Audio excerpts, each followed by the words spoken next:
إن الحمد لله نحمده ونستعينه ونستغفره ونعوذ بالله من شرور أنفسنا وسيئات أعمالنا من يهده الله فلا مضل له ومن يضلل فلا هادي له وأشهد أن لا إله إلا الله وحده لا شريك له وأشهد أن محمدا عبده ورسوله يا أيها الذين آمنوا اتقوا الله حق تقاته ولا تموتن إلا وأنتم مسلمون يا أيها الناس اتقوا ربكم الذي خلقكم من نفس واحدة وخلق منها زوجها وبث منهما رجالا كثيرا ونساء واتقوا الله الذي تساءلون به والأرحام إن الله كان عليكم رقيبا يا أيها الذين آمنوا اتقوا الله وقولوا قولا سديدا يصلح لكم أعمالكم ويغفر لكم ذنوبكم ومن يطع الله ورسوله فقد فاز فوزا عظيما أما بعد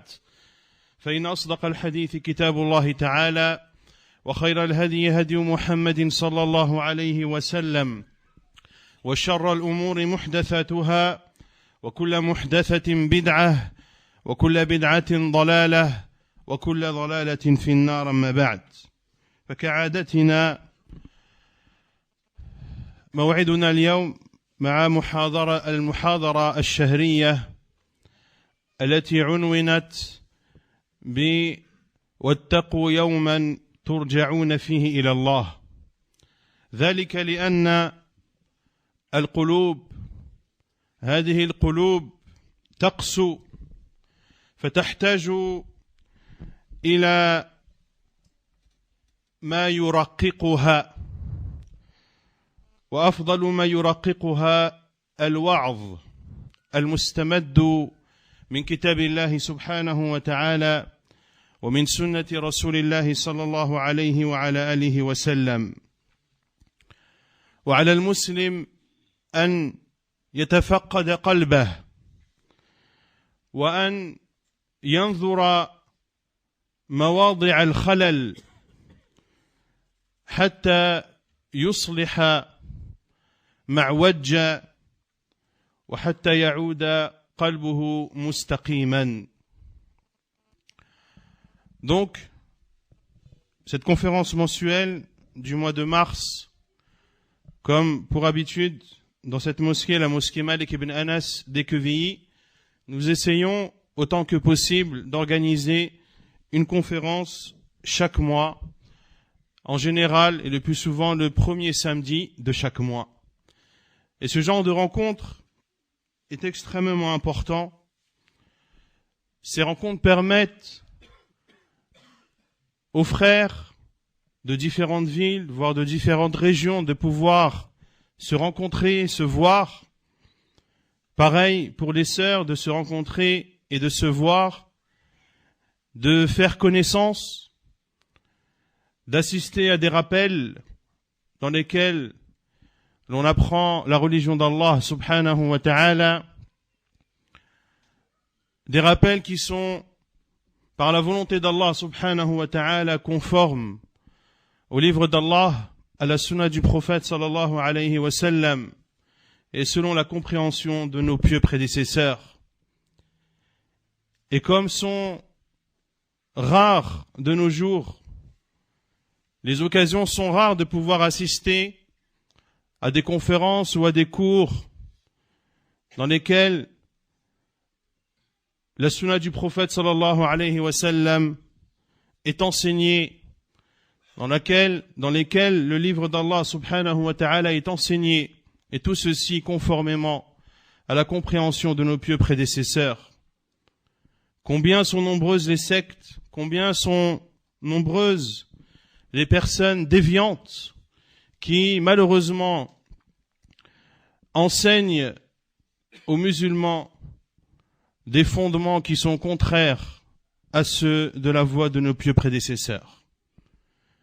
Il est donc important pour celui qui le peut d'assister à ce genre de rencontres, à ce genre de rappels, afin d'apaiser son cœur. Ce cœur qui s'endurcit, ce cœur qui a besoin de douceur, qui a besoin d'être adouci. Et nul doute que ce qui apporte douceur à nos cœurs, il y a ces exhortations qui sont puisées du livre d'Allah, de la sunna du prophète sallallahu alayhi wa ala alihi wa sallam. Et le musulman et la musulmane se doivent d'être à l'affût de leur cœur et ne pas penser que leur foi est stable et qu'elle peut augmenter sans diminuer. Non.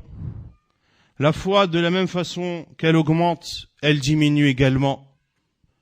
Ainsi, nous devons être extrêmement vigilants quant à l'état de nos cœurs.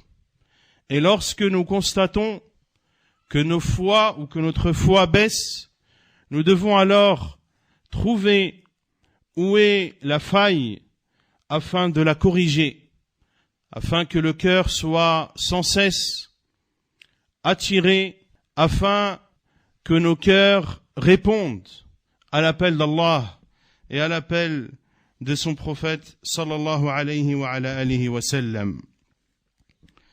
Et le prophète sallallahu alayhi wa sallam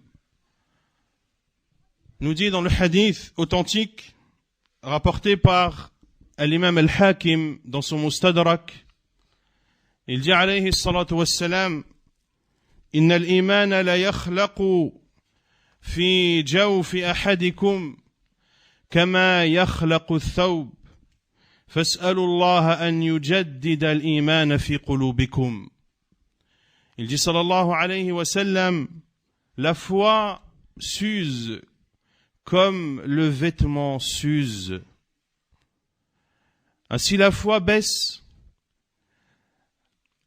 Et le prophète sallallahu alayhi wa sallam a comparé la foi dans ce hadith aux vêtements.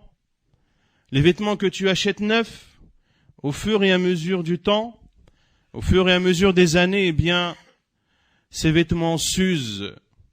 Et le prophète sallallahu alayhi wa sallam, d'enjoindre sa communauté à invoquer Allah azza wa jal afin qu'il renouvelle la foi dans nos cœurs. Et nul doute que ce qui permet de renouveler la foi, notre foi dans nos cœurs, il y a le rappel d'Allah subhanahu wa ta'ala, dhikrullah. Il y a le fait de se remémorer la mort. Il y a également le fait de se remémorer et de prendre connaissance de ce qu'Allah azza wa jal a réservé à ses pieux serviteurs au paradis et de savoir ce qu'Allah azza wa jal a préparé à ceux qui lui désobéissent en enfer. Également, et c'est le sujet de la conférence aujourd'hui, de connaître le jour dernier, d'en connaître les détails, et de savoir et de connaître les différentes étapes que chacun d'entre nous ici présent devra traverser et devra surmonter. Et ce que vous entendrez aujourd'hui, ce ne sont pas des histoires, ce sont les paroles d'Allah subhanahu wa ta'ala et les paroles de son prophète sallallahu alayhi wa ala alihi wa sallam. Ce que vous allez entendre aujourd'hui est ce qui va inéluctablement arriver. C'est la promesse d'Allah subhanahu wa ta'ala, et Allah subhanahu wa ta'ala ne trahit pas sa promesse. De connaître donc le jour du jugement, les tourments et les différentes étapes que chacun d'entre nous devra surmonter permet au cœur de s'adoucir, permet à la foi d'augmenter et permet aux musulmans et à les musulmanes d'accourir vers Allah subhanahu wa ta'ala et vers son obéissance et de s'éloigner de tout ce qui pourrait provoquer la colère d'Allah subhanahu wa ta'ala. Allah subhanahu wa ta'ala a décrété à cette vie d'ici-bas une fin. Et cette fin aura lieu dans un moment bien déterminé que seul Allah subhanahu wa ta'ala connaît. il dit subhanahu wa ta'ala dans Surat al-Mutaffifin, ألا يظن أولئك أنهم مبعوثون ليوم عظيم يوم يقوم الناس لرب العالمين. Il dit subhanahu wa ta'ala selon le sens, ceux-là ne pensent-ils pas qu'ils seront ressuscités en un jour terrible, le jour où les gens se tiendront debout devant le Seigneur de l'univers. Allah subhanahu wa ta'ala a décrit ce jour dernier, le jour du jugement, par différentes caractéristiques pour montrer les tourments, la dureté, et pour que ses serviteurs, les serviteurs d'Allah subhanahu wa ta'ala, redoutent ce jour. Le jour du jugement est un jour extrêmement long. في يوم كان مقداره 50,000 سنة, dans un jour dont la durée est de 50 000 ans. C'est un jour dans lequel le mal s'étendra partout. Un jour dans lequel les tourments rendront vieillards les enfants. Les tourments du jour dernier feront oublier à la nourrice l'enfant qu'elle allaite. Les tourments du jour dernier feront avorter la femme enceinte. Allah subhanahu wa ta'ala dit فَكَيْفَ تَتَّقُونَ إِن كَفَرْتُمْ يَوْمًا يَجْعَلُ الْوِلْدَانَ شِيبًا. وقال سبحانه يا أيها الناس اتقوا ربكم إن زلزلة الساعة شيء عظيم يوم ترونها تذهل كل مرضعة عما أرضعت وتضع كل ذات حمل حملها وترى الناس سكارى وما هم بسكارى ولكن عذاب الله شديد. Il dit subhanahu wa ta'ala en Surat al-Muzammil, comment vous préserverez-vous si vous m'écroyez? Si vous m'écroyez, comment vous préserverez-vous d'un jour qui rendra les enfants comme des vieillards aux cheveux blancs? Et il dit subhanahu wa ta'ala, ô hommes, selon le sens, ô hommes, craignez votre Seigneur. Le séisme qui précédera l'heure est une chose terrible. Le jour où vous le verrez, toute nourrice oubliera ce qu'elle allaitait, et toute femelle enceinte avortera de ce qu'elle portait, et tu verras les gens ivres alors qu'ils ne le sont pas, mais le châtiment d'Allah est dur. Des tourments qui frapperont le cœur des gens au point que ces personnes, lorsque tu les verras, tu les prendras pour ivres alors qu'elles ne le sont pas. Ce jour-là, chacun ne pensera qu'à sa propre personne. Nafsi, nafsi. Et les uns se sauveront des autres, au point même que la personne se sauvera des personnes qui, dans cette vie d'ici-bas, étaient les plus aimées chez lui. Car chacun sera préoccupé par son propre cas, et chacun espérera être sauvé et espérera être libéré de ces tourments fracassants.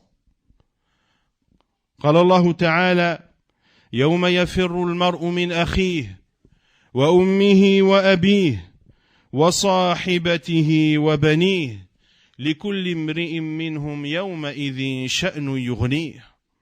Il dit subhanahu wa ta'ala selon le sens, le jour où l'homme s'enfuira de son frère, de sa mère, de son père, de sa compagne, c'est-à-dire de sa femme et de ses enfants. Chacun d'eux ce jour-là aura son propre cas pour l'occuper.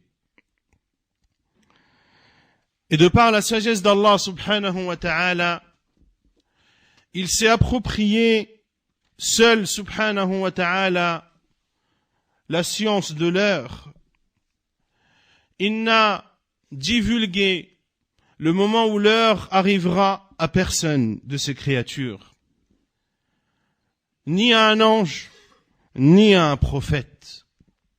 Et lorsqu'Allah subhanahu wa ta'ala décidera de la fin de cette vie d'ici-bas, il ordonnera à l'ange Israfil, alayhi salam, de souffler dans la trompe. Cette trompe que Israfil, alayhi salam, a déjà introduit dans sa bouche. Et il est, c'est-à-dire Israfil, à l'écoute, de façon extrêmement attentive. Il attend l'autorisation d'Allah, subhanahu wa ta'ala, de souffler dans cette trompe. Et ceci prouve, chers musulmans et musulmanes, que l'arrivée de l'heure est imminente, car l'ange est prêt à souffler. Et lorsqu'il est prêt à souffler, cela montre que son arrivée est extrêmement imminente. يقول النبي صلى الله عليه وسلم كيف أنعم أي كيف أفرح وكيف أتنعم وصاحب الصور قد التقم القرن واستمع الإذن متى يؤمر بالنفخ قالوا ماذا نقول يا رسول الله قال قولوا حسبنا الله ونعم الوكيل قال قولوا حسبنا الله ونعم الوكيل. Le prophète sallallahu alayhi wa sallam dit dans le hadith rapporté par l'imam at-Tirmidhi rahimahullah dans ses sunan et authentifié par l'Albani, il dit sallallahu alayhi wa sallam: comment puis-je être heureux alors que celui qui tient la trompe l'a déjà introduit dans sa bouche et il attend et il écoute attentivement l'ordre de souffler dans la trompe.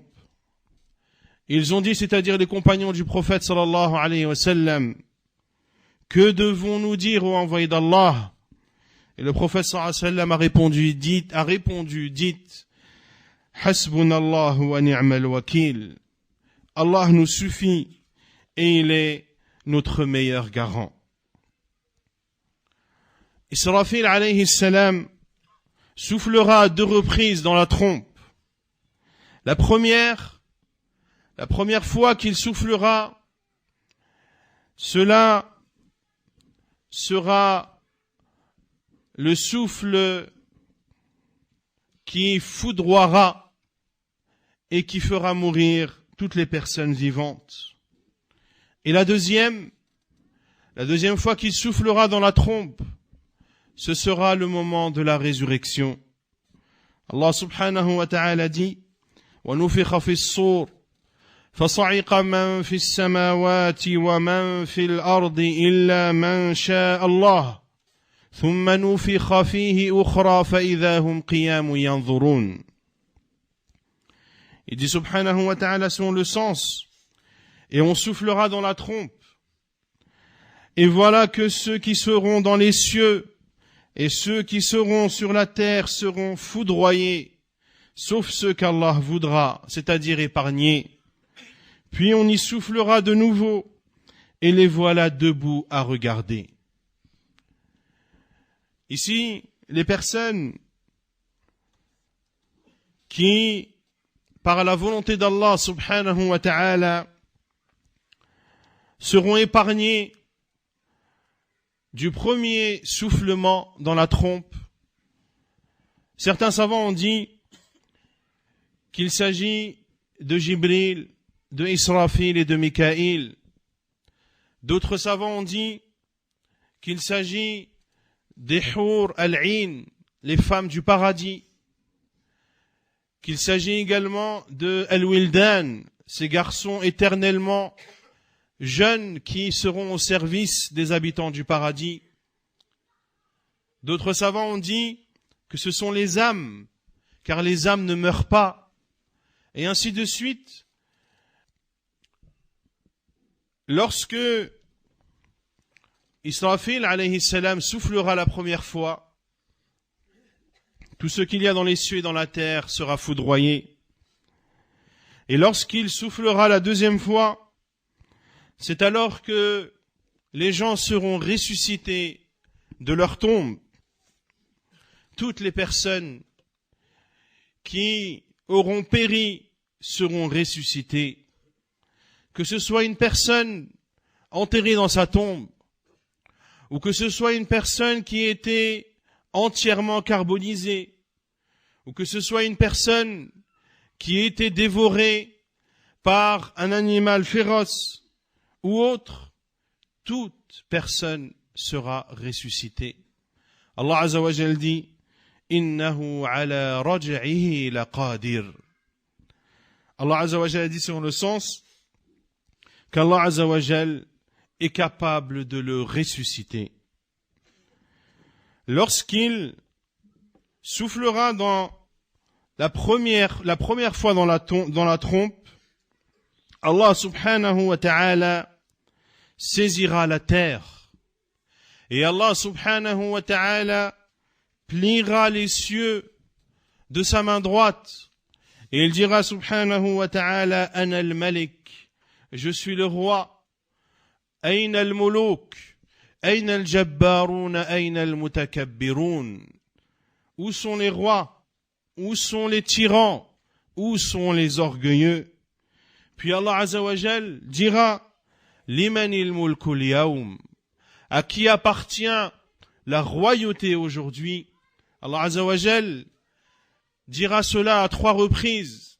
Limanil mulkul yawm, Limanil mulkul yawm. Et Allah Azza wa Jal répondra lui-même Lillahi al-wahid al-qahhar. À qui appartient la royauté aujourd'hui?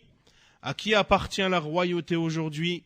À qui appartient la royauté aujourd'hui? Et il répondra subhanahu wa ta'ala à l'unique, le dominateur. Puis Allah subhanahu wa ta'ala enverra une pluie qui fera pousser le corps des gens. Et entre le premier soufflement dans la trompe et le deuxième, il y aura un laps de temps qu'Allah subhanahu wa ta'ala est le seul à en connaître la durée exacte. Il dit sallallahu alayhi wa sallam dans le hadith authentique rapporté par l'imam Muslim dans son sahih, puis l'on soufflera dans la trompe ثم ينفخ في الصور فلا يسمعه أحد إلا أصغى ليتا ورفع ليتا وأول من يسمعه رجل يلوط حوض إبله فيصعق الناس ثم يرسل الله المطر كأنه الطل فتنبت أجساد الناس وكل بني آدم يبلى إلا عجب الذنب ومنه يركب الخلق يوم القيامة ثم ينفخ فيه أخرى فإذا هم قيام ينظرون. Dans le hadith rapporté par Muslim, le prophète sallallahu alayhi wa sallam dit, puis l'on soufflera dans la trompe. Et toute personne qui entendra ce bruit lèvera la tête et tendra son cou. Et le premier qui entendra ce bruit sera un homme qui restaurera le bassin dans lequel s'abreuve son chameau. Puis les gens seront foudroyés. Puis Allah subhanahu wa ta'ala enverra une pluie qui fera repousser le corps des gens. Et l'ensemble du corps du fils d'Adam sera amené à disparaître, illa ajbu dhanab, hormis ajbu dhanab, qui est le coccyx. Et le coccyx, c'est le dernier os de la colonne vertébrale. C'est le dernier os de la colonne vertébrale qui se trouve en bas du dos. Et c'est de ce coccyx, comme l'a dit le prophète sallallahu alayhi wa sallam, que les gens seront créés une nouvelle fois, puis l'on soufflera une deuxième fois dans la trompe, et c'est alors que les gens seront debout à regarder. Les gens seront donc ressuscités, et le premier qui verra sa tombe s'ouvrir sera notre prophète Muhammad sallallahu alayhi wa sallam. Et Allah subhanahu wa ta'ala fera ressusciter les gens dans la terre du rassemblement. Une terre extrêmement vaste qui ne connaît ni descente ni montée. Il n'y a dans cette terre ni montagne, ni arbre, ni quoi que ce soit. C'est une terre qui est absolument plane. Allah Azza wa Jal dit قُلْ إِنَّ الْأَوَّلِينَ وَالْآخِرِينَ لَمَجْمُوعُونَ إِلَى مِيقَاتِ يَوْمٍ مَعْلُومٍ. Dis en vérité, les premiers et les derniers seront réunis pour le rendez-vous d'un jour connu.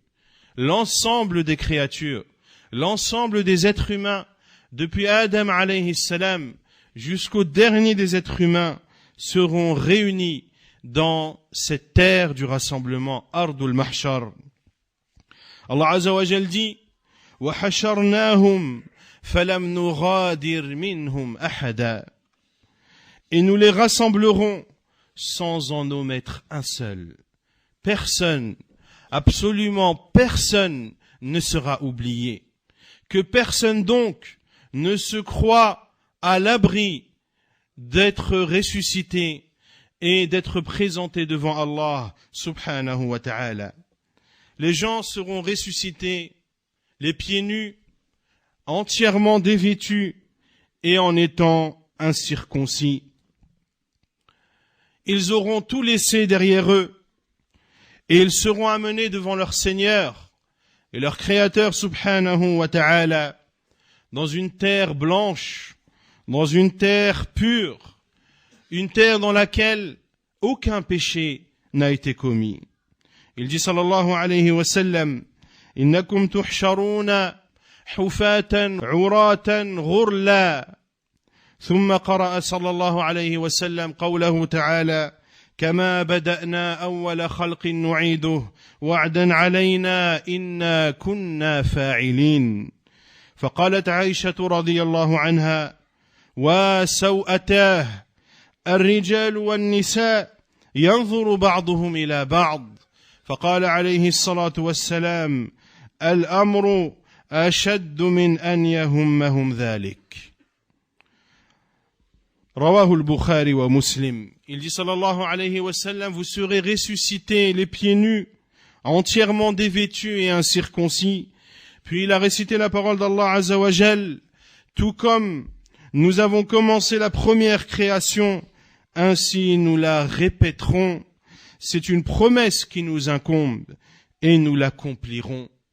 De la même façon qu'Allah Azza wa Jal t'a créé la première fois, lorsque tu es sorti du ventre de ta mère, tu étais entièrement nu et incirconcis, et bien de la même façon Allah Azza wa Jal te ressuscitera le jour du jugement, entièrement nu et incirconcis. Et c'est une promesse d'Allah subhanahu wa ta'ala, et nous l'accomplirons. Dans cette situation extrêmement difficile, les gens connaîtront une gêne indescriptible qui les fera oublier la situation ou qui leur fera oublier le contexte dans lequel ils se trouvent. Ainsi, lorsque le prophète sallallahu alayhi wa sallam a dit cette parole et a récité la parole d'Allah Azza wa Jal, Aïcha radiyallahu anha a dit au envoyé d'Allah, les hommes et les femmes, ils se regarderont les uns les autres, car les hommes seront nus, mais les femmes également seront nues. Et le prophète sallallahu alayhi wa sallam a dit, la situation sera bien plus grave pour que cela les préoccupe. Ce jour-là, le soleil se rapprochera des créatures jusqu'à atteindre la distance de al-mil, cité dans le hadith du prophète sallallahu alayhi wa sallam. Certains savants ont dit al-mil, c'est la mesure, la distance, et d'autres ont dit que c'est le bâton qui est utilisé pour appliquer du kuhl sur ses yeux. Dans tous les cas, ce sera une distance extrêmement courte.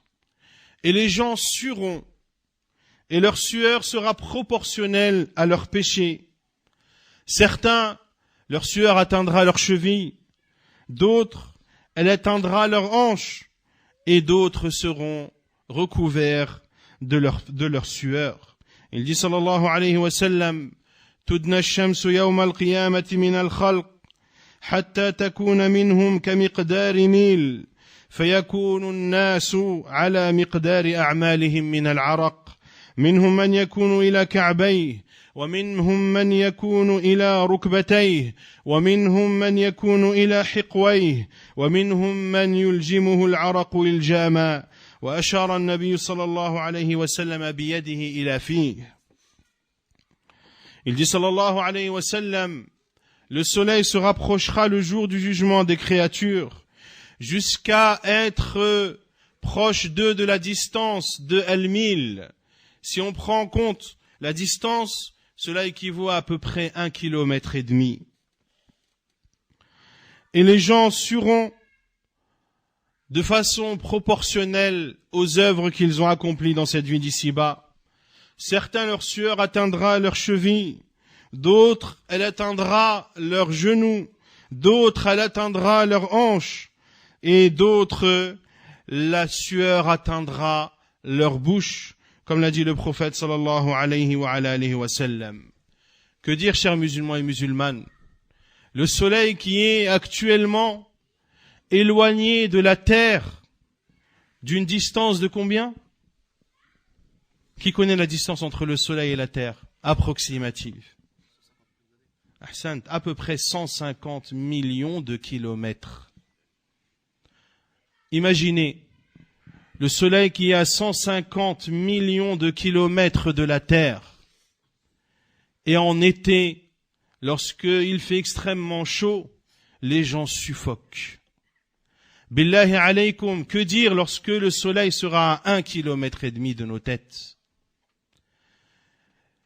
Et on pourrait se poser la question, mais si le soleil est aussi proche de nos têtes, tout brûlera. Comment les gens ne brûleront pas et ne seront pas carbonisés? La réponse est que cela fait partie des choses de l'invisible. Et que le prophète sallallahu alayhi wa sallam nous a informé que le soleil allait s'approcher de nos têtes de la distance de al-mil. Nous croyons en ce que nous a informé le prophète sallallahu alayhi wa sallam. Et certains savants ont dit qu'Allah azza wa jal donnera une force au corps humain ressuscité, une force bien plus supérieure que celle d'ici-bas. Et ils disent par exemple que le jour du jugement, c'est un jour qui dure 50 000 ans. Et pendant 50 000 ans, les gens ne boiront pas et ne mangeront pas. Et ils seront là en train d'attendre. Qui peut attendre sans boire et sans manger 50 000 ans? Qui? Personne. Donc cela prouve que Allah Azza wa Jal ressuscitera nos corps, mais que ces corps auront une capacité à assimiler la soif et la faim pendant une extrêmement longue durée, de même qu'ils pourront ne pas brûler de par une proximité du soleil extrêmement courte. Et le prophète sallallahu alayhi wa sallam nous dit, en parlant de la sueur des gens, يعرق الناس يوم القيامة حتى يذهب عرقهم في الأرض 70 ذراعا ويلجمهم حتى يبلغ آذانهم. Le prophète sallallahu alayhi wa sallam, pour nous montrer à quel point les gens sueront, il dit sallallahu alayhi wa sallam, et le hadith est rapporté par Al-Bukhari dans son Sahih, que les gens sueront le jour du jugement et que leur sueur sera absorbée par la terre jusqu'à combler une profondeur de 70 coudées. Et la profondeur de 70 coudées équivaut à peu près à 33 mètres. Imaginez les gens qui suent, au point une personne qui suera et remplira de sa sueur la terre d'une profondeur de 33 mètres. Puis la sueur montera en fonction de ses actions à la surface de la terre, au niveau de ses chevilles, de ses genoux, de sa hanche, et voire de le recouvrir de sa sueur, wal-iyadhu billah.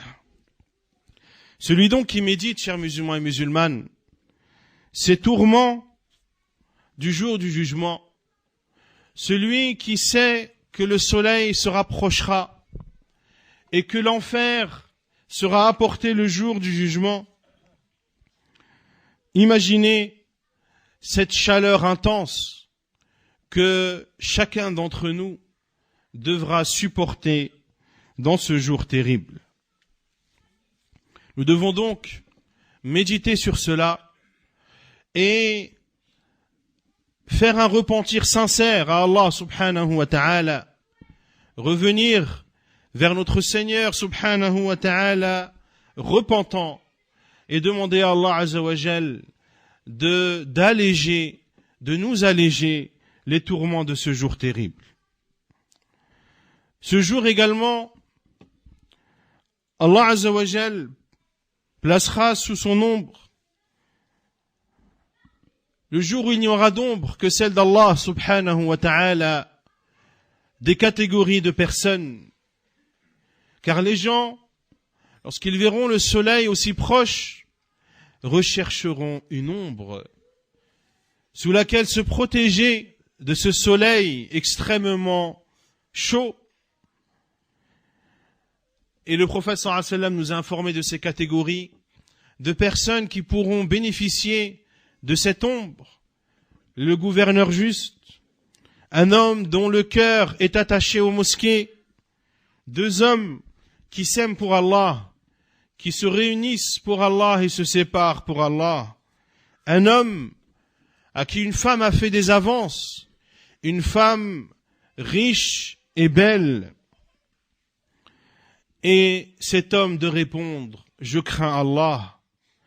Un jeune qui a grandi dans l'obéissance à Allah subhanahu wa ta'ala, et un homme qui a évoqué Allah subhanahu wa ta'ala alors qu'il était seul et a pleuré de par cette évocation d'Allah subhanahu wa ta'ala.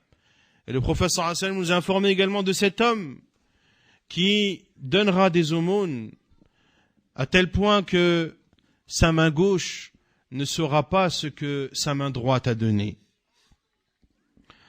Lorsque les gens verront cette situation extrêmement difficile et insoutenable, ils regarderont autour d'eux qui pourra les sauver de ces tourments et qui pourra intercéder en leur faveur.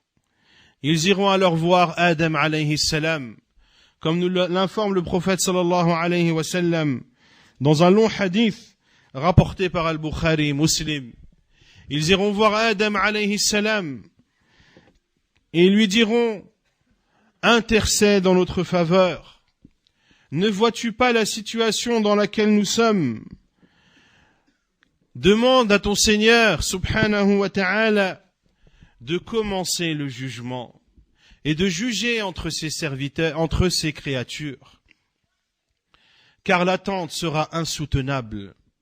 Les gens seront dans cette terre du rassemblement, nus, incirconcis, sous une chaleur étouffante, les uns collés aux autres, en attendant qu'Allah Azza wa Jal commence le jugement. Ce sera une attente qui sera extrêmement difficile à surmonter. Imaginez les files d'attente dans cette vie d'ici-bas. Lorsqu'elle dépasse 1 heure, 2 heures, 3 heures, les gens commencent à s'exaspérer. La colère commence à monter. Des personnes se chamaillent entre elles, voire se battent les unes contre les autres. Que dire du jour du jugement, dont la durée est de 50 000 ans? Ils iront voir Adam alayhi salam pour demander à Allah Azza wa Jal de commencer le jugement et de ne plus rester à attendre de cette façon. Et ils diront ô Adam, intercède auprès de ton Seigneur en notre faveur. Que ton Seigneur juge entre nous et que celui qui doit aller en enfer aille en enfer et que celui qui doit aller au paradis aille au paradis. Adam alayhi salam dira nafsi, nafsi. Ma personne, ma personne. Adam alayhi salam, le prophète d'Allah subhanahu wa ta'ala, pensera à lui-même ce jour-là. Et il dira Inna Allah qad ghadiba al-yawma ghadaban lam yaghdab qablahu mithlah wa lan yaghdab ba'dahu mithlah. Allah Azza wa Jal est énervé et courroucé aujourd'hui, comme jamais il n'a été courroucé et comme jamais il ne sera courroucé. Puis il leur dira, rendez-vous chez Nuh. Ils se rendront chez Nuh, alayhi salam, qui leur dira, nafsi, nafsi, ma personne, ma personne. Rendez-vous chez Ibrahim. Ils iront voir Ibrahim, alayhi salam, qui leur dira la même chose. Nafsi, nafsi, rendez-vous chez Moussa, alayhi salam. Ils se rendront chez Moussa, qui leur dira la même chose, nafsi, nafsi. Rendez-vous chez Isa. Ils iront chez Isa, alayhi salam, qui leur dira, nafsi, nafsi, ma personne, ma personne. Rendez-vous chez Muhammad, sallallahu alayhi wa sallam. Regardez, chers musulmans et musulmanes, l'élite parmi les prophètes et envoyés d'Allah, Ulul Azmi min ar-Rusul, Nuh, Ibrahim, Moussa, Isa, les meilleurs des prophètes d'Allah Azza wa Jal, ne penseront ce jour-là qu'à eux-mêmes. Que dire de nous qui péchons tous les jours? Que dire de nous qui avons des milliers de choses à nous reprocher? Ils iront alors chez le prophète Muhammad sallallahu alayhi wa sallam, qui leur dira Ana laha, ana laha.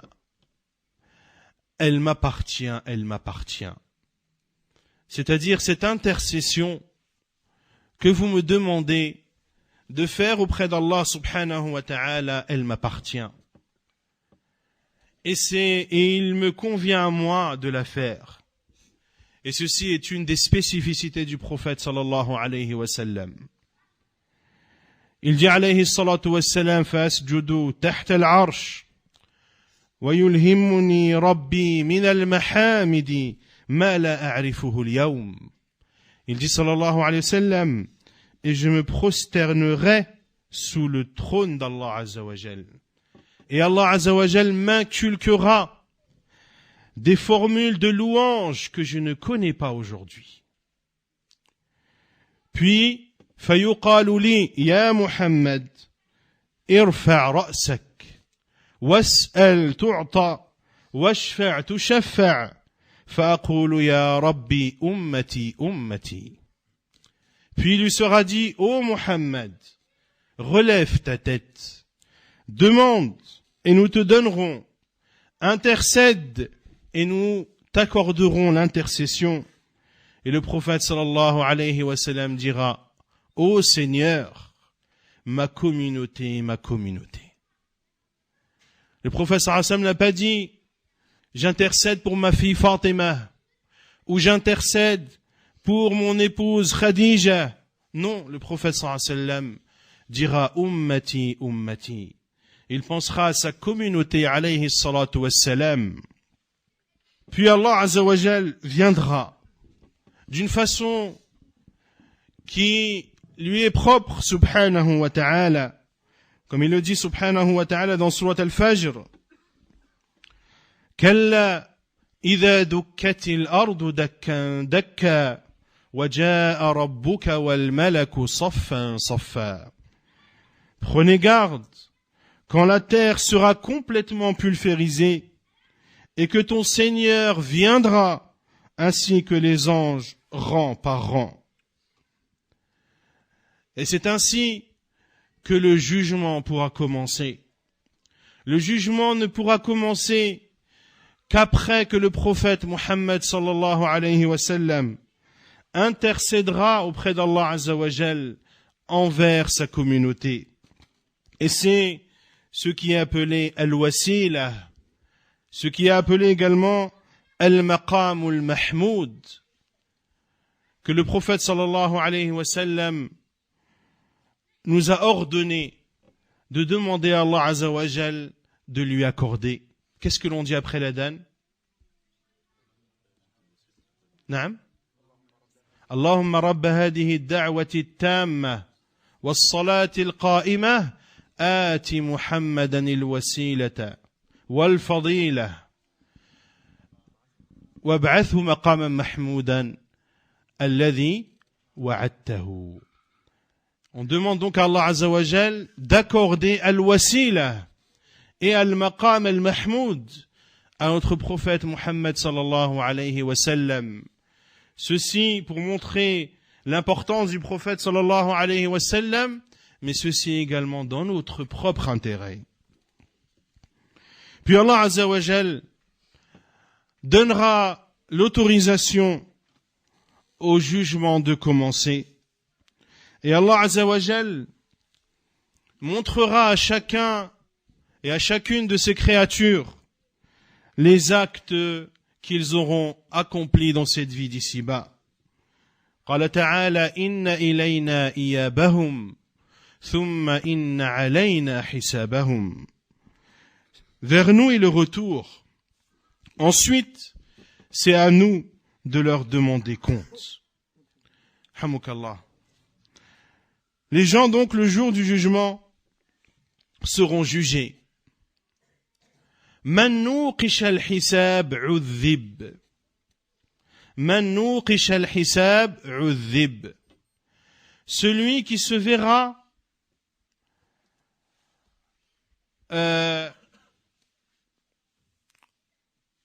subir un niqash.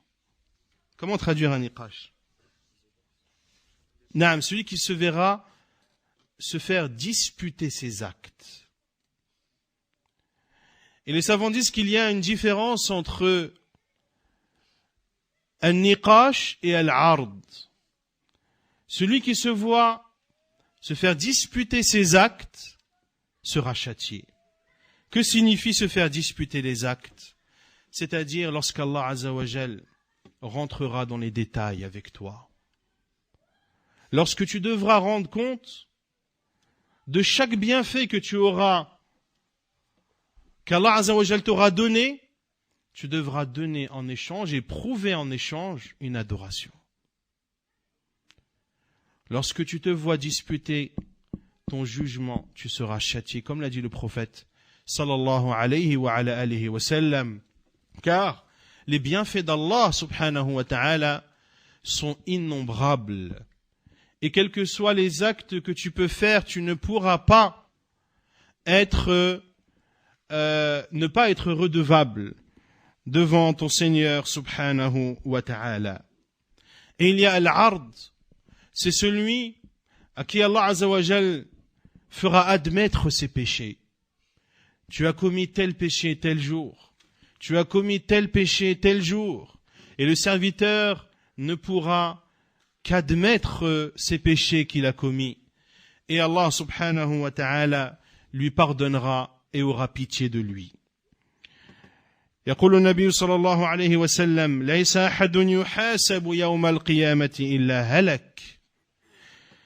قالت عائشة رضي الله عنها ألم يقل الله سبحانه وتعالى فأما من أوتي كتابه بيمينه فسوف يحاسب حسابا يسيرا. قال صلى الله عليه وسلم إنما ذلك العرض ولكن من نوقش الحساب عذب. Dans le hadith rapporté par Al-Bukhari et Muslim, le prophète sallallahu alayhi wa sallam a dit, il n'y a pas une personne qui se verra disputer ses actes le jour du jugement sans que cela ne signifiera sa perdition. Aïcha radiyallahu anha a dit, ô envoyé d'Allah, Allah azza wa jalla n'a-t-il pas dit dans son noble livre, quant à celui qui recevra son livre de la main droite, sera soumis à un jugement facile. Et le prophète sallallahu alayhi wa sallam a dit, ceci concerne al-ard. Quant à celui qui se voit disputer ses actes, il sera châtié. Et ce jour du jugement, la miséricorde d'Allah subhanahu wa ta'ala sera vaste et englobera ses serviteurs. Allah Azza wa Jal les fera admettre leurs péchés, comme on l'a dit précédemment, et Allah Azza wa Jal, de par sa miséricorde, leur aura pitié d'eux et leur pardonnera leurs péchés. Un homme est venu chez Abdullah ibn Umar radiyallahu anhuma et lui a dit, je suis venu te voir afin de te questionner au sujet du hadith appelé Al-Munajah, dans lequel le serviteur rend compte de ses actes à Allah subhanahu wa ta'ala. Et il dit, radiyallahu anhu, le prophète sallallahu alayhi wa sallam a dit, le croyant se rapprochera de son Seigneur subhanahu wa ta'ala qui le cachera. Et Allah azza wa jalla lui dira, تعرف ذنب كذا تعرف ذنب كذا فيقول أي رب نعم. Et le hadith est rapporté par Al-Bukhari et Muslim. Reconnais-tu tel péché? Reconnais-tu tel péché? Il dira, ô Seigneur, oui. حتى يرى من نفسه أنه قد هلك. Il ne cessera d'admettre ses péchés jusqu'à considérer que ça y est, il est voué à la perdition. Allah Azza wa Jalla lui dira, قد سترتها عليك في الدنيا وأنا أغفرها لك اليوم. Je l'ai caché, j'ai caché ce péché dans cette vie d'ici-bas et je te le pardonne aujourd'hui. Il lui sera donné alors son livre de bonne action. Quant aux non-musulmans et aux hypocrites, yunada bihim ala ru'usil khalaiq. Le prophète sallallahu alayhi wa sallam dit, on les appellera devant tout le monde et on leur dira, haula'i alladhina kadhabu ala rabbihim ala la'natullahi ala adh-dhalimin. Ce sont ceux-là qui ont traité de mensonges leur Seigneur. Que la malédiction d'Allah soit sur les injustes.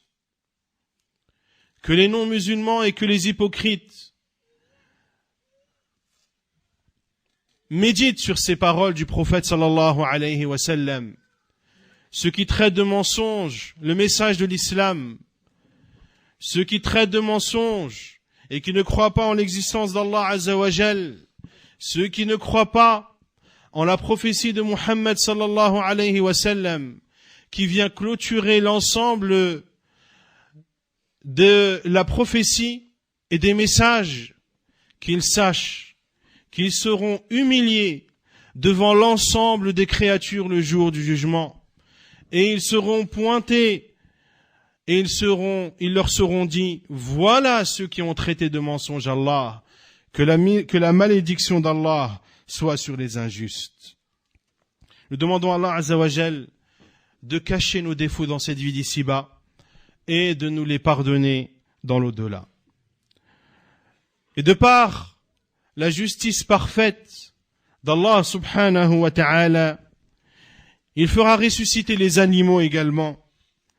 Et la loi du talion sera exercée sur eux, au point qu'une brebis qui n'a pas de cornes prendra son droit sur la brebis qui a des cornes et qui l'avait offensée. Et ceci afin que la justice d'Allah parfaite soit éclatante le jour du jugement. Il dit sallallahu alayhi wa sallam: لتؤدن الحقوق إلى أهلها يوم القيامة حتى يقتص للشاة الجماء من الشاة القرناء. Il dit sallallahu alayhi wa sallam dans le hadith rapporté par Muslim: les droits seront donnés à chacun le jour du jugement, au point que l'on donnera le droit de la brebis sans cornes vis-à-vis de la brebis avec cornes. Si Allah Azza wa Jal donne à des animaux leurs droits, que dire des êtres humains?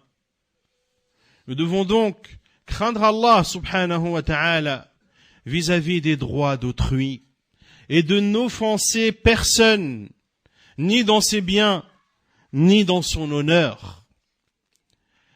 Et les savants disent de la même façon que le shirk, pour celui qui meurt en état de polythéisme, ce péché ne sera pas pardonné. Il y a également des choses qui ne seront pas délaissées, à savoir les droits d'autrui. Tu as usurpé les biens de quelqu'un, tu as volé les biens de quelqu'un, tu as pris injustement l'argent de quelqu'un. Par Allah, cela ne sera pas délaissé. Et par Allah, tu devras rendre compte le jour du jugement. Même si tu te repens dans cette vie d'ici-bas et que tu n'as pas rendu le dû à la personne, eh bien, il l'obtiendra le jour du jugement. Car Allah Azza wa Jal est le plus juste des justes. Et Allah Azza wa Jal, le jour du jugement, donnera le droit à chacun. Ceux donc qui se sont vus prêter des sommes d'argent et qui ne les ont jamais remboursées, qu'ils craignent Allah subhanahu wa ta'ala. Ceux qui ont vendu des biens en cachant des défauts, qu'ils craignent Allah subhanahu wa ta'ala. Ceux qui se sont vus confier un dépôt et qui ne l'ont jamais restitué, qu'ils craignent Allah subhanahu wa ta'ala. Car al-huquq la tutrak. Les droits ne sont pas délaissés et ils devront être restitués. Et s'ils ne le sont pas dans cette vie d'ici-bas, ils le seront dans l'au-delà. Pour cela que le prophète sallallahu alayhi wa sallam a dit: "Al-dhulmu dhulumatun yawm al-qiyamah." L'injustice sera ténèbre le jour du jugement. Car tu devras réparer cette injustice le jour qui sera le plus sombre pour toi. Répare ton injustice dans cette vie d'ici-bas. Cela est bien meilleur pour toi que de la réparer le jour où ni les enfants ni les biens ne seront d'aucune utilité, sauf celui qui aura rencontré Allah Azza wa Jal avec un cœur saint. Ce jour-là, la balance sera établie. Les balances seront établies et pèseront les actes des gens, ceci également pour montrer la justice d'Allah subhanahu wa ta'ala. وَنَضَعُ الْمَوَازِينَ الْقِسْطَ لِيَوْمِ الْقِيَامَةِ فَلَا تُظْلَمُ نَفْسٌ شَيْئًا وَإِنْ كَانَ مِثْقَالَ حَبَّةٍ مِّنْ خَرْدَلٍ أَتَيْنَا بِهَا وَإِنْ كَانَ مثقال حبة من خردل أتينا بها وكفى بنا حاسبين. Il dit subhanahu wa ta'ala selon le sens: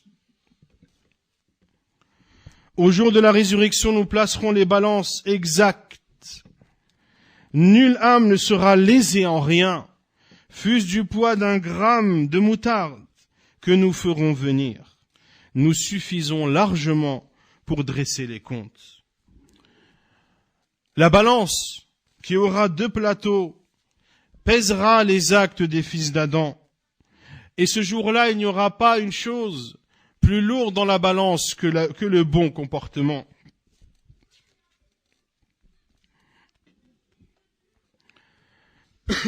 Ce jour-là,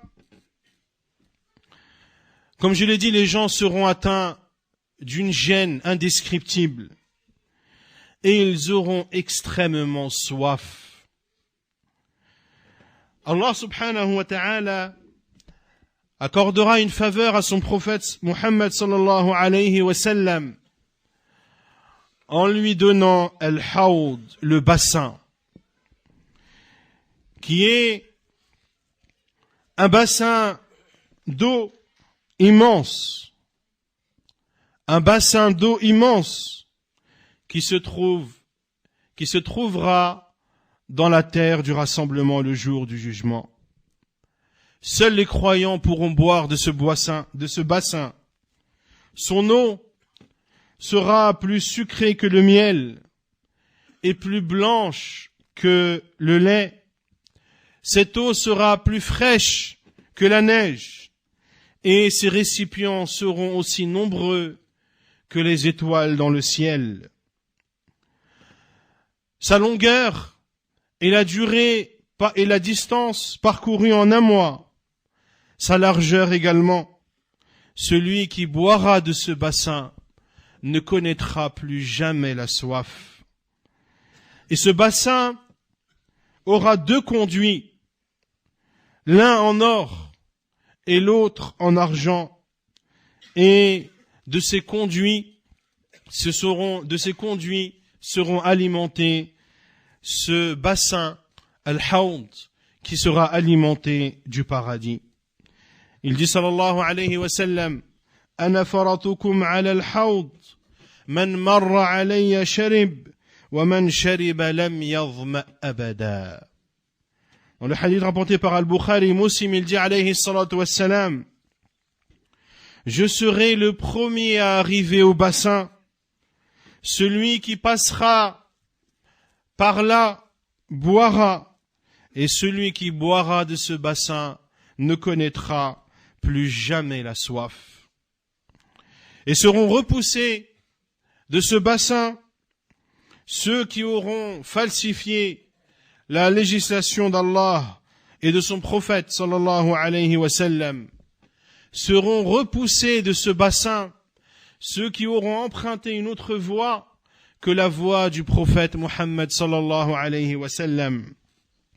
Il dit sallallahu alayhi wa sallam, lorsqu'il verra des personnes de sa communauté qui se verront repoussés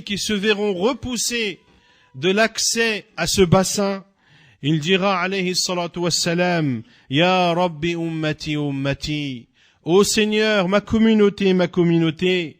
Il lui sera dit: Fayuqalu innaka la tadri ma ahdathu ba'dak.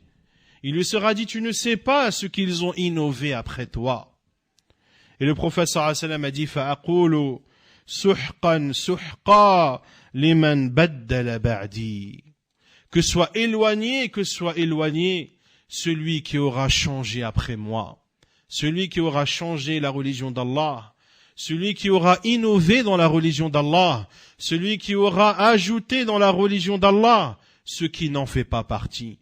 Et l'on voit ici la gravité de l'innovation et le châtiment que subiront les innovateurs le jour du jugement où la soif sera insoutenable et où la personne n'aura qu'une envie, c'est de boire. En été, lorsqu'il fait extrêmement chaud, et lorsque l'on jeûne, billahi alaykum, lorsqu'il est l'adhan du Maghrib, quelle est notre première envie? Est-ce de manger une date ou de boire de l'eau? De boire de l'eau. Que dire le jour du jugement? Tu vois de l'eau fraîche, de l'eau blanche, plus sucrée que le miel. Tu sais que en buvant une gorgée de cette eau, tu ne connaîtras plus jamais la soif. et tu te vois, wal'iyadhu billah, repoussé, rejeté de cet endroit. Quelle sera ta détresse et quelle sera ta tristesse et ton désarroi? Nous devons donc prendre garde à contredire la voie du prophète sallallahu alayhi wa sallam et à ne pas emprunter la voie que nous a tracée Allah et son prophète sallallahu alayhi wa sallam, la voie de nos pieux prédécesseurs. De par la miséricorde d'Allah azza wa jalla envers cette communauté, la communauté de l'islam, Allah subhanahu wa ta'ala accordera une faveur à cette communauté. Nous sommes la dernière communauté et nous serons la première à être jugée le jour du jugement. Et le fait d'être la première à être jugée le jour du jugement est un bienfait et une faveur qu'Allah subhanahu wa ta'ala nous accorde. Il dit alayhi salatu wassalam, نحن الآخرون من أهل الدنيا والأولون يوم القيامة المقضي بينهم قبل الخلائق. وقال عليه الصلاة والسلام نحن آخر الأمم وأول من يحاسب. Il dit alayhi الصلاة والسلام dans le hadith rapporté par Muslim, nous sommes les derniers des habitants de cette vie d'ici-bas et nous serons les premiers le jour du jugement qui seront jugés avant les créatures.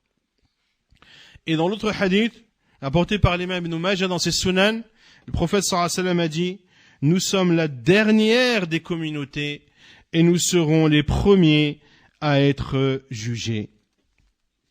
Lorsque les gens seront jugés, le pont sera établi au-dessus de l'enfer. As-sirat, qui est établi au-dessus de l'enfer, que seuls les croyants traverseront, et ce pont amènera au paradis. Il n'y a pas une personne sans qu'elle ne traversera ce pont. Soit elle le traversera entièrement et connaîtra alors la félicité, ou soit elle perdra et connaîtra le châtiment de l'enfer, wal'iyadhu billah. Allah azza wa jalla dit selon le sens, il n'y a personne parmi vous qui n'y passera pas. Pour ton Seigneur, il s'agit d'une sentence irrévocable. Ensuite, nous délivrerons ceux qui étaient pieux et nous y laisserons agenouiller les injustes. Et de nombreuses caractéristiques ont été rapportées dans la sunna du prophète sallallahu alayhi wa sallam concernant ce pont, des descriptions effrayantes. Un pont qui est plus aiguisé qu'une épée, qui est plus fin qu'un cheveu. Sa durée est la durée parcourue en un mois. Ce pont qui est ainsi est établi au-dessus de l'enfer. Celui qui tombe de ce pont tombera directement en enfer. En plus de cela, ce pont est constitué de crochets qui blesseront, voire accrocheront les gens selon les actes qu'ils auront accomplis dans cette vie d'ici-bas.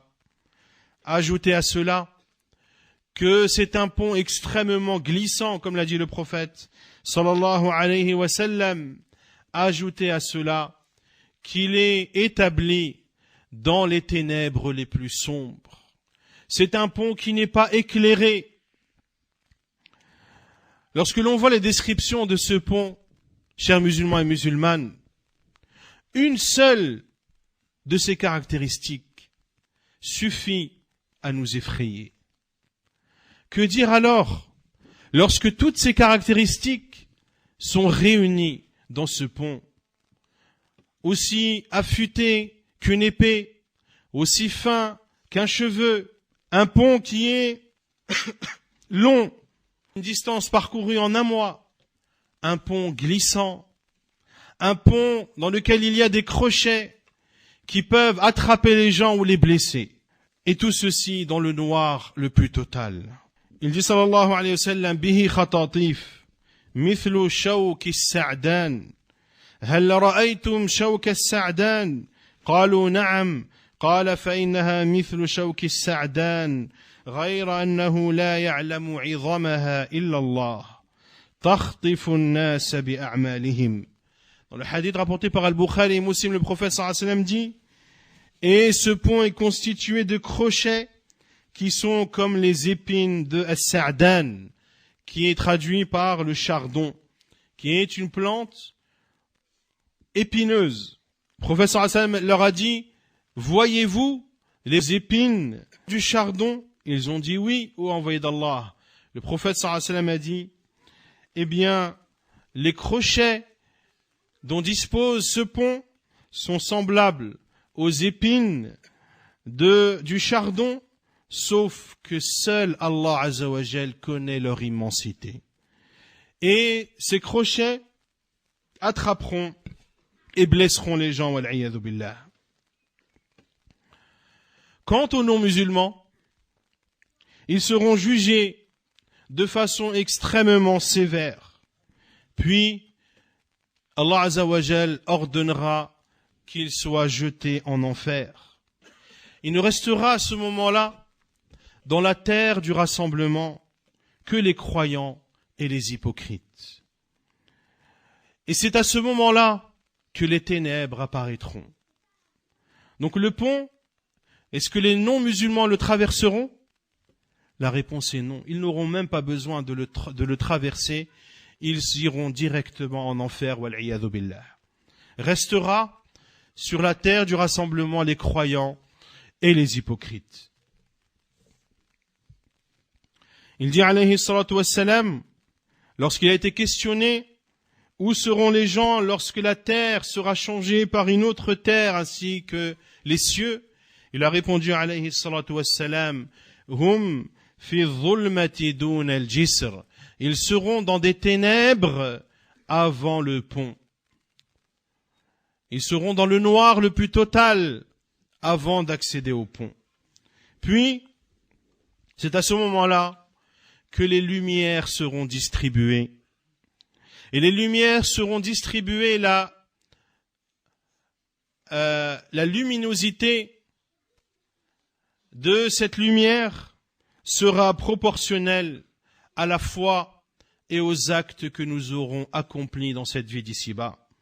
Il dit subhanahu wa ta'ala son le sens: le jour où tu verras les croyants et les croyantes, leur lumière courant devant eux, et à leur droite, on leur dira: voici une bonne nouvelle pour vous aujourd'hui.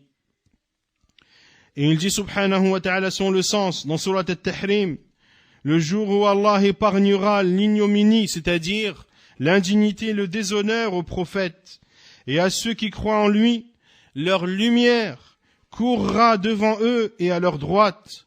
Ils diront: Seigneur, parfais-nous notre lumière, c'est-à-dire ne l'éteins pas avant que nous ne traversions le pont, et pardonne-nous, car tu es celui qui est capable de toutes choses. Ainsi, comme le dit le prophète sallallahu alayhi wa sallam dans le hadith rapporté par l'imam al-Tabarani et authentifié par Sheikh al-Albani, que les gens se verront donner une lumière en fonction de leurs actes. Certains se verront donner une lumière semblable à une immense montagne qui illuminera devant lui. D'autres se verront donner une lumière qui sera semblable, qui sera en deçà de cela. D'autres se verront donner une lumière semblable à un palmier. D'autres se verront donner une lumière en deçà de cela. Et jusqu'au dernier des hommes. حتى يكون آخرهم رجلا يعطى نوره على إبهام قدمه. Jusqu'au dernier des hommes qui se verra donner une lumière au niveau de son gros orteil. Et cette lumière fonctionnera une fois et ne fonctionnera pas une autre fois. Elle s'allumera et s'éteindra lorsqu'elle s'allumera, cet homme avancera. Et lorsqu'elle s'éteindra, eh bien, l'homme restera debout sans bouger. Ainsi, les lumières seront distribuées en fonction de nos actes, chers musulmans et musulmanes. La traversée du pont est une épreuve extrêmement difficile. Et c'est un tourment qui sera effroyable. La peur envahira chacun d'entre nous. Un chemin long, aussi affûté qu'une épée, aussi fin qu'un cheveu, dans le noir le plus total. Un pont qui est glissant et des actes que nous ne connaissons pas. Nos œuvres, nous ne savons pas si elles sont acceptées ou non d'Allah subhanahu wa ta'ala. Et de ces actes, nous ne savons pas les actes qui seront acceptés de ceux qui ne seront pas acceptés. Ainsi, personne ici présent ne peut savoir quelle lumière lui sera donnée. Et qu'est-ce que cette lumière pourra illuminer de ce chemin effrayant. Les croyants traverseront ce pont à une vitesse qui sera elle aussi proportionnelle à leurs actes. Certains traverseront ce pont en l'instant d'un clin d'œil, d'autres comme la foudre, d'autres comme la meilleure race, comme les meilleurs chevals de race. D'autres traverseront ce pont à la vitesse des meilleurs chameaux, d'autres courront, d'autres marcheront, et d'autres également ramperont, wal-'iyadhu billah.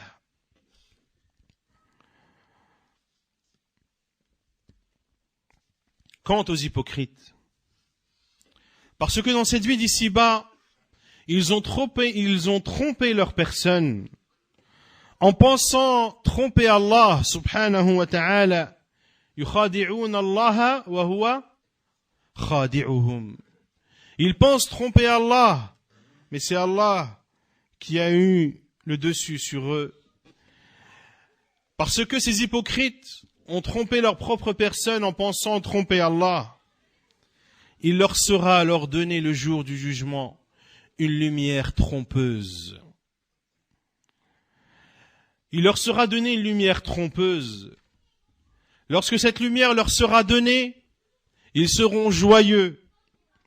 Mais lorsqu'ils seront sur ce pont, c'est alors que cette lumière s'éteindra. C'était une fausse joie. C'était une lumière trompeuse à l'image de leur tromperie dans cette vie d'ici-bas. Ceux qui montraient l'islam et la piété, alors qu'ils cachaient en eux la mécréance et ils détestaient en eux Allah et son envoyé. Allah subhanahu wa ta'ala et son envoyé alayhi salatu wassalam. C'est alors qu'ils crieront, c'est alors qu'ils demanderont secours aux croyants et ils demanderont aux croyants de leur donner une part de leur lumière. Mais ils se verront interdire cela et cela causera leur perte. Ces hypocrites qui auront dans cette vie d'ici-bas, qui avaient dans cette vie d'ici-bas rejeté l'islam, ceux qui se moquaient des jugements de l'islam, ceux qui pensaient que la législation musulmane était une législation arriérée et qu'elle n'était plus de notre temps, ceux qui se moquaient des prêcheurs à la sunna en disant qu'ils étaient durs et qu'ils avaient des paroles dignes du Moyen-Âge, eh bien, ce jour-là, une lumière trompeuse leur sera offerte. Allah subhanahu wa ta'ala dit, selon le sens, le jour où les hypocrites, hommes et femmes, diront à ceux qui croient, attendez que nous empruntions un peu de votre lumière. Il leur sera dit, revenez en arrière et recherchez de la lumière.